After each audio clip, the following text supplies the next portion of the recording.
nin sheekho mashaayikhdeedii ka mid a ayaa hadda ka hor maalin isoo xanuunsanaya soo booqday guriga ugu tegey marka kitaab uu qorayay sheekh kitaab uu qoray qandhada haysana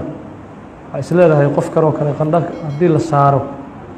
talo ama mir daboolmi lahayd haddana waxbuu qorayay kitaab uu qorayay alifay marka waxaan ku yidhi sheekhow qandhadanaba ku haysee ma iska nasatid markaasu wuxuu yidhi